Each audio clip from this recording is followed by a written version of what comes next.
descente, c'était... on est retombé du ciel, littéralement. Tombé du ciel une fois. Une fois qu'on se convainc que c'est pas dangereux, c'est le fun. Là, ben, d'abord, je me sens chanceux d'être revenu. Je me sens un peu nauséeux. Puis, mais ce qui me surprend le plus, c'est l'odeur du foin ici. C'est super bon. Il a dit des choses, il a dit beaucoup de choses là-dedans, il y a beaucoup d'informations. David Saint-Jacques est donc revenu sur Terre.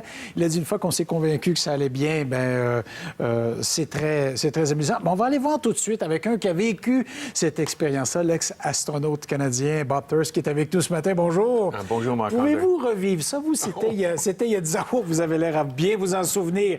Alors, il se sent comment, là, dans le moment, lui? Oui, c'est les effets de la gravité, d'introduire encore la force de gravité contre le corps humain. Il y a beaucoup de choses qui changent dans le corps humain dans les périodes dans l'espace.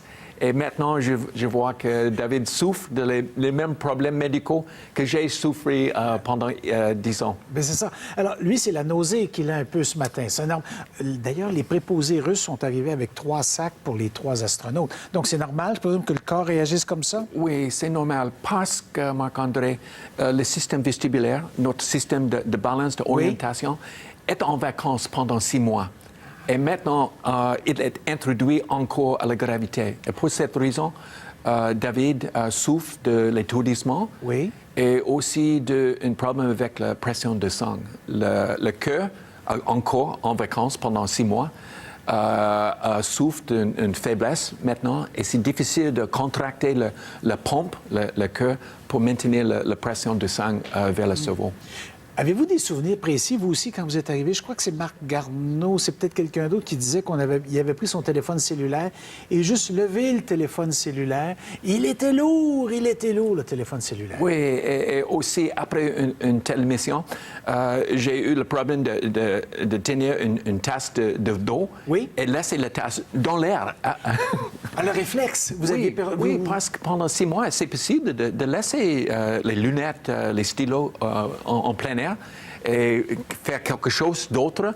Et la tasse est toujours là. Mais c'est une réadaptation au terre encore pour David. Et j'ai eu un sourire parce que son réadaptation est exactement comme pour moi. Comme on dit en bon français, c'est textbook. Hein? C'est exactement comme on l'enseigne quand on voit ça. Il y a encore des décennies après, la science médicale fait encore du progrès pour voir comment le corps réagit, etc. Il y a beaucoup d'expériences médicales qu'il a pu mener aussi là, et qui se font régulièrement grâce à ces vols-là.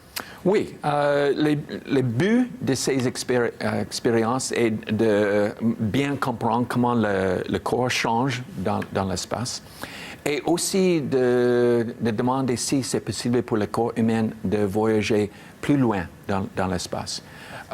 Les problèmes comme l'étourdissement, la faiblesse de le cœur, c'est un problème d'une mission de courte durée. Mais maintenant, nous pensons les missions vers la planète Mars, une mission de 2 ans et demi. Et je suis inquiété pour les problèmes les muscles, les os, et aussi les choses psychologiques aussi. Et c'est pour cette raison, la plupart des expériences de David pendant les derniers 6-7 mois, et le but est de confirmer la possibilité de voyager plus loin dans l'espace. Parlez-moi un peu du psychologique, parce que là, il est revenu sur Terre et je pense qu'il prend l'avion presque maintenant pour rentrer chez lui. Il y a cette euphorie de voir la famille, d'avoir vu la planète. Ça va lui manquer. Il va être de retour sur Terre. Il va faire un peu un autre genre de travail. Quel genre de débriefing on doit avoir ou de suivi psychologique quand on revient? D'après ma mission de 6 mois, j'ai maintenant des nouvelles perspectives de l'humanité. De la civilisation.